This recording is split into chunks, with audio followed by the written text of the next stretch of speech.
What's going on, my friends? There's the camera. I keep looking over here. Depending on how my iPhone is tilted, you'll see me looking over when I should be looking here. I'm not looking at the camera, and I think that I am. But anyway, I hope you guys are well. I've kind of posted a lot lately, and it seems like I posted a lot lately, but I had a week's worth of videos, as I said in the last video, that YouTube, I have to pay attention to how it, there's a lock on it, and I don't see it that it did not publish. It kept it as private for some crazy reason. I didn't set it to that, but it did. But anyway, I wanted to get on and talk about something kind of cool and something I'm going to try this year. And it may take a little bit longer than that to know what's really going on, but I will say that it's, I talked about this in the past, and I've talked about the difference between exclusive and non-exclusive. I've also talked about non-exclusive is a tougher way to go. And you've heard me say it. It's probably till everyone is blue in the face. And, and some people argue with me on this, and so be it. I'm not worried about that. It's just one of those things that if non-exclusive works for you and you're getting a lot of placements, go for it. It's okay. I will tell you, however, you get non-exclusive and you start taking the same tracks and moving them to different sites, as I've said before, not to be redundant, it's a liability. If they hear the same track at different sites, and they're probably less inclined to use it. And sometimes they may if they don't notice it. But if they hear the same track and it's renamed and they notice it, they definitely aren't going to use it. It's renaming has caused a bad problem and a lot of non-exclusive in the industry, where a song would get placed and all of a sudden you got people fighting over and trying to throw claims of copyright and all this stuff, and who's getting paid or where was it used. And it's just, I don't know where that's going to go. And it might be a better tracking better tracking technology to fix that. But in the meantime, they have to vet this music, and they have to know that it's cleared and it's safe.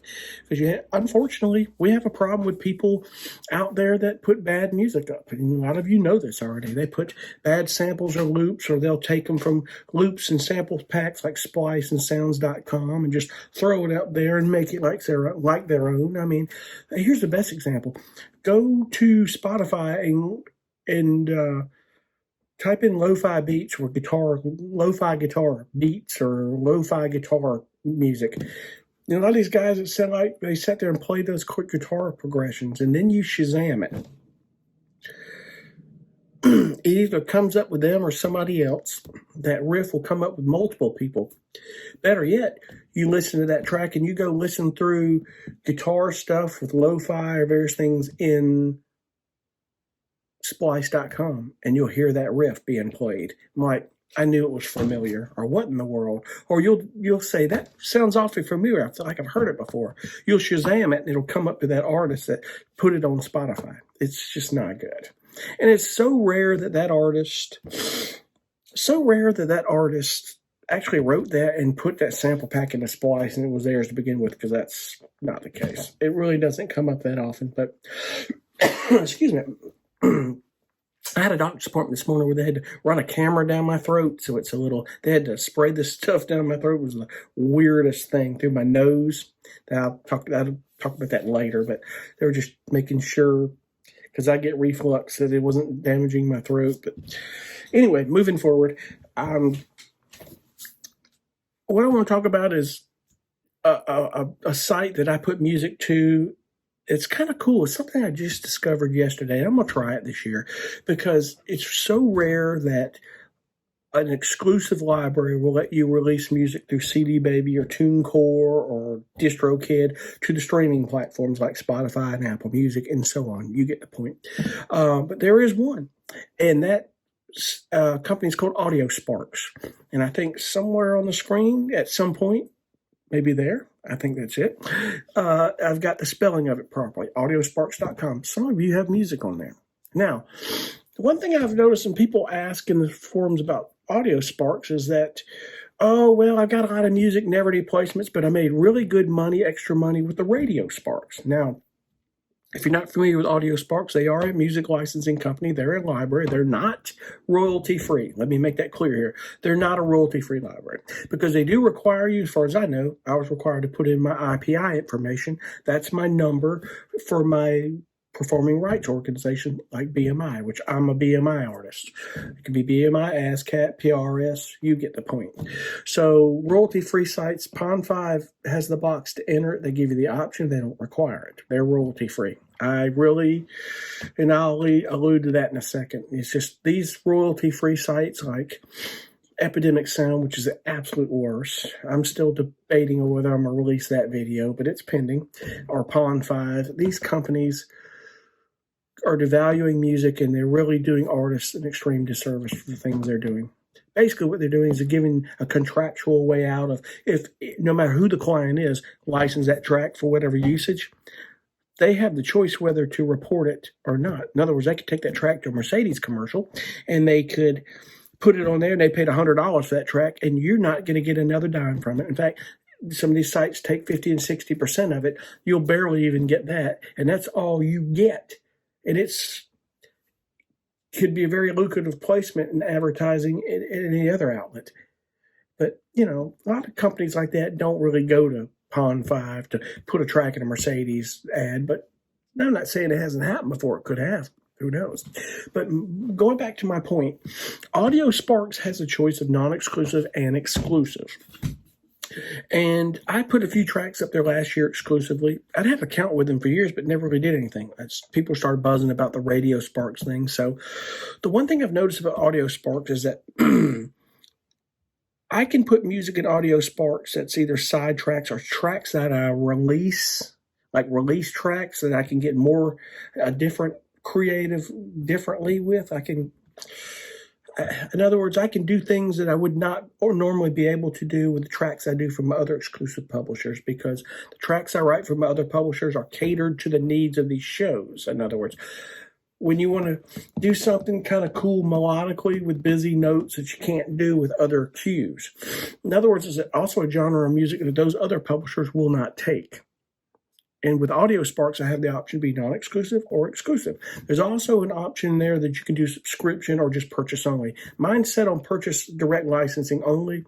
I'm going to find out more further from Audiosparx what the subscription is all about, whether that will benefit me to more licensing and get that done, because it's still licensing. It's not royalty free, but it may open up avenues. I'm going to find out more, and I will keep you posted on that. I'm also going to keep you posted as how this goes with Audiosparx, because when again, not to jump around here, but when I went to these Facebook groups and some of the stuff to ask about, has anybody experienced with Audiosparx? And I don't even know if I asked. I think I was just reading what people were saying prior, because I don't really think I ever asked the question.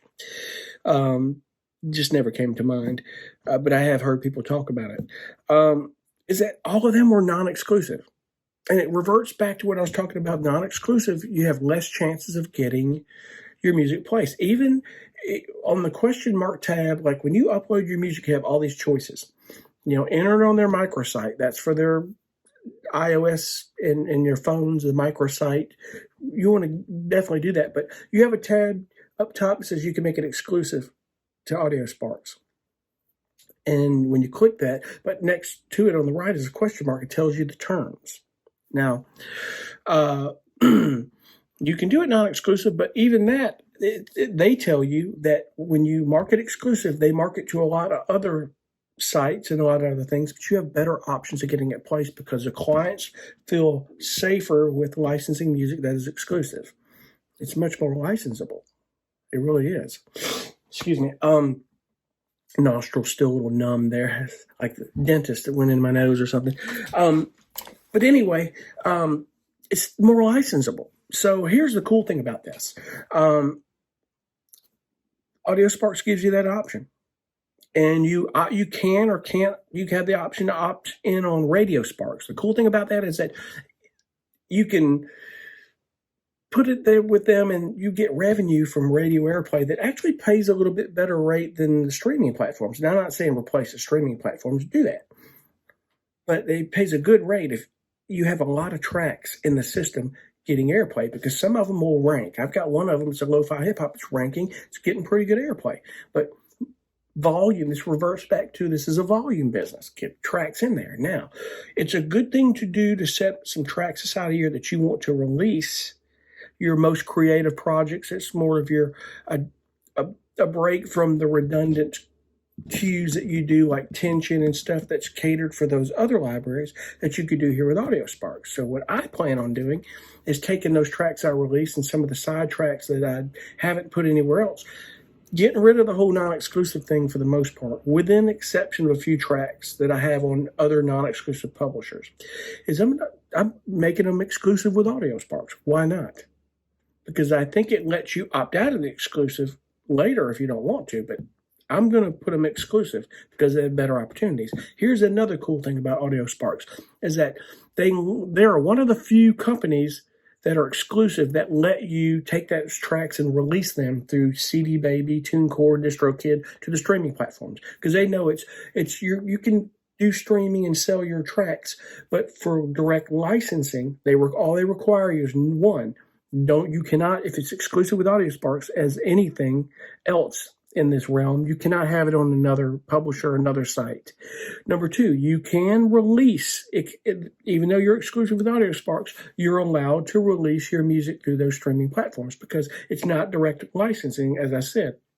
But what they do require you to do is, if anybody approaches you on the side about wanting to license that track through the streaming platforms, refer them to Audiosparx, because that's the company it's exclusive with. That's the only difference. You need to make sure that they go to Audiosparx for that, or you get into a lot of heat there. So I think that is very cool, because I don't know too many exclusive libraries that will let you release your music on these platforms unless they give you permission. Audiosparx is that one company. So what I'm going to do is, any music I release over what I do for these other exclusive publishers, I'm going to put it exclusive with Audiosparx, because this is music that's probably a genre these other libraries won't take, but it's a good genre that consumers listen to and love, and music that will get a lot of airplay. If I have a high volume of it, probably a good extra streaming money. You never know. Plus, you're getting the back-end royalties and mechanical royalties from the streaming outlets. So you have two sources: through distribution for the streaming, which pays mechanically up front. You have to understand mechanical being the front end royalties per stream for your streaming outlets, but your performance royalties on the back end through your performance rights organization. They report to those guys. I get royalties through YouTube, Spotify, Apple, all these all the time, each quarter.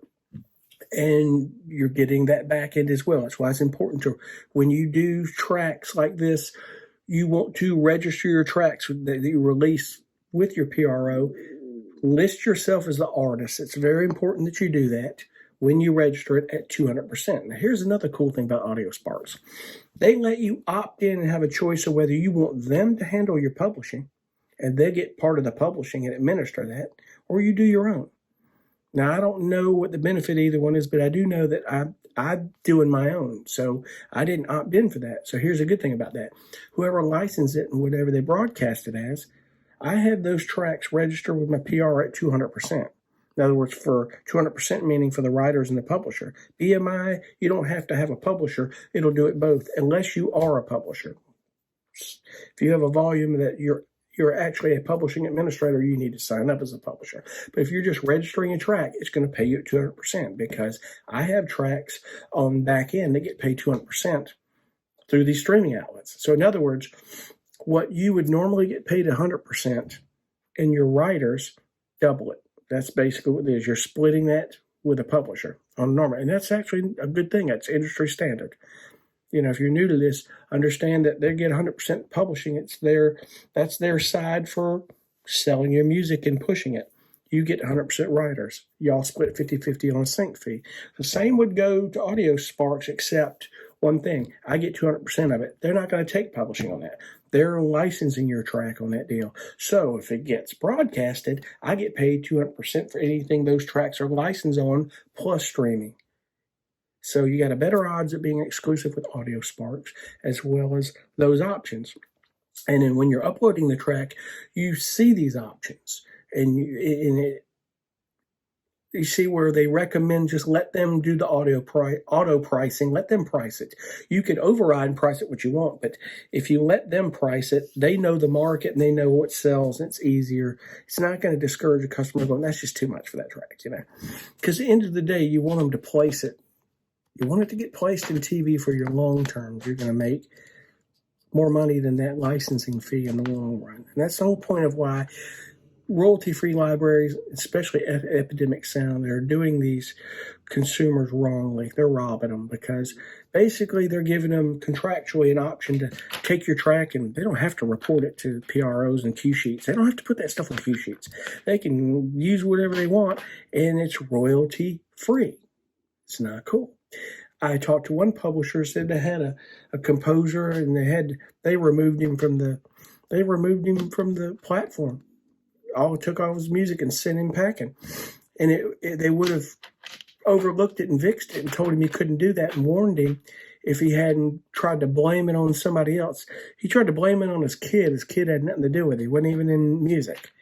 What he did is he took a track from the exclusive publisher, he put it over to a royalty-free site and forgot about it and started calling him going, my track was in this commercial and you didn't pay me for it and how dare you? And then we did the research, come to find out that from that outlet, well, where did you get that track from? Oh, we got it from a royalty-free site over here. I was like, oh, really? Well, since you tried to blame it on your kid and started cussing me out and being the way you were, and you obviously didn't take responsibility for it, we're just going to cut ties here, and we're handing your music back for you. We're removing you. We got a Schedule A for removal, and you're off the platform. Have a nice day.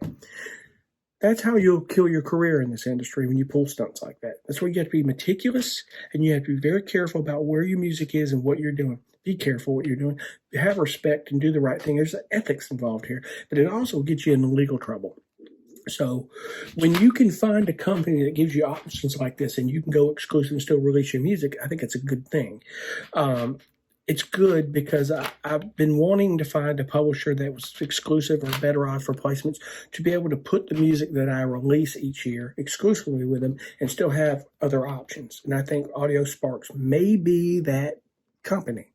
Now, chime in if you've had a lot of experience with Audiosparx and tell me what your experience is. I really want to know because everybody I see has talked about this. I looked up their names because there's a list of artists in Audiosparx. They've all put them non-exclusive. They're just getting a lot of airplay with the Radio Sparks part of it, but they aren't reporting any licensing. Some have, little bits here and there, but it's just something I think, based on my experience, exclusive has always got me all my placements. I know only one non-exclusive library that got me some placements, and it was on AMC for a couple of the Marvel documentaries about Marvel Comics. And it just doesn't happen often. It was just those two placements over 11, 12 years I've been with that guy. And I don't have a lot of music with him.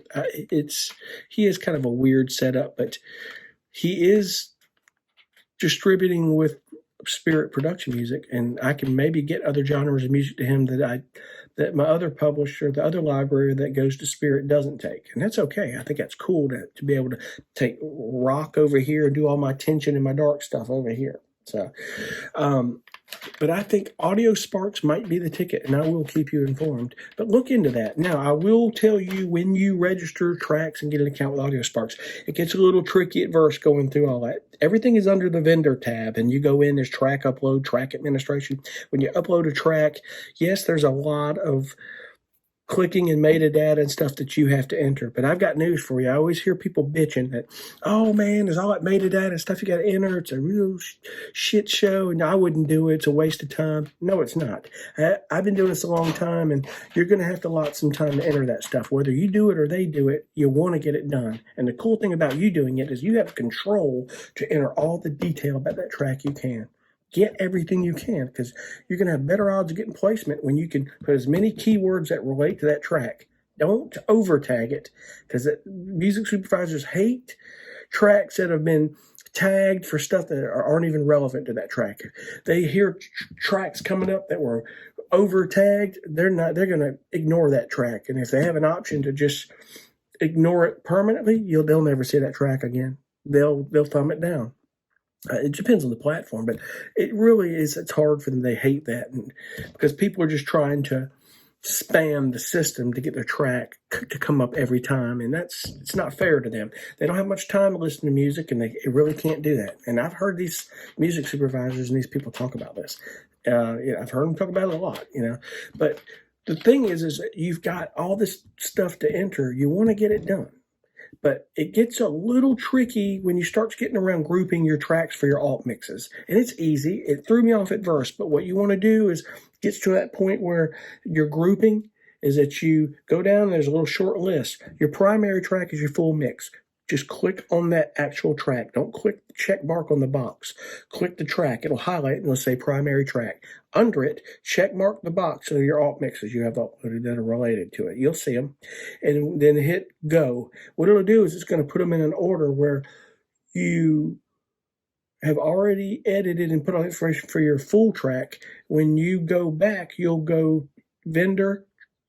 When you hit vendor, tracks that are still pending configuration, click that, and the tracks you haven't edited will come up, and those are the alts to it. Go ahead and enter that same information for those tracks, and they'll group together automatically.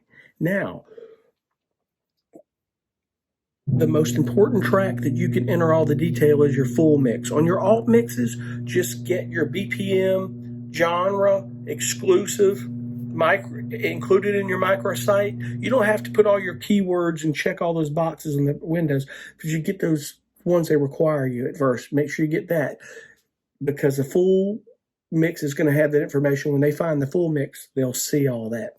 It'll all be there. So anyway, I'm running long on this, and I don't mean to jump around so much, but Audiosparx is something I'm looking into, and I think it's something you should too. They give you an option for exclusive or non-exclusive, and to my experience, I'm going to tell you, exclusive is going to get you more placements on that deal. But if you're just interested in the Audiosparx and you've got some tracks that are non-exclusive, put them up there and for some airplay. It's not going to hurt. It's just another avenue. You have that choice. With my case, what I did, and I had a few of these tracks on a couple other sites, and I only have a few side tracks that I don't think are going to do much of anything on Pond 5, but some of these were on Pond 5 I don't want on there anymore. I don't want to deal with Pond 5 anymore. It's a royalty-free site, and it's just not cool. So, but I've got some stuff that is not going to work on Audiosparx, and it's not going to work anywhere else. And I call it my junkyard tracks. I put on Pond 5 anyway, because you don't know, it might get licensed. But I deal with the fact and accept that if it gets licensed and broadcast and it doesn't get used, it doesn't get reported, it's just what it is, because it's royalty free. You just have to deal with that. I only had one track license, and when I saw the percentage Pond 5 took, I was really pissed off at that deal. It wasn't cool at all. It wasn't even 40%. It wasn't cool. Beware on these royalty-free sites. It's junk. And yeah, I don't mean to put it down. There are some people that make a good living royalty-free. Knock yourself out. Go for it. It's okay. You do what works best for you. I'm not putting you down on that. It just didn't work for me, and I don't think what they're doing, they're devaluing composers and their music, and I don't think it's cool. There's very few people who say, well, royalty-free is the future, the way to go. No, it's not. And Epidemic sounds the absolute worst. They're telling and I'm talking about this later on another video, but they're telling their composers they have to leave their PRO. They're not even allowed to be affiliated. And that ain't cool. No. So anyway, I'm off. I'm running long on this deal, but I wanted to chat about that. I think it's another cool resource that I'm going to give it a try, and I'll keep you up to date on it. And if I haven't talked about it in a long time, feel free to ask me about it, and I can give an update on it for sure. Anyway, thanks so much for watching, and I'll see you guys on the next video. Be cool. Bye.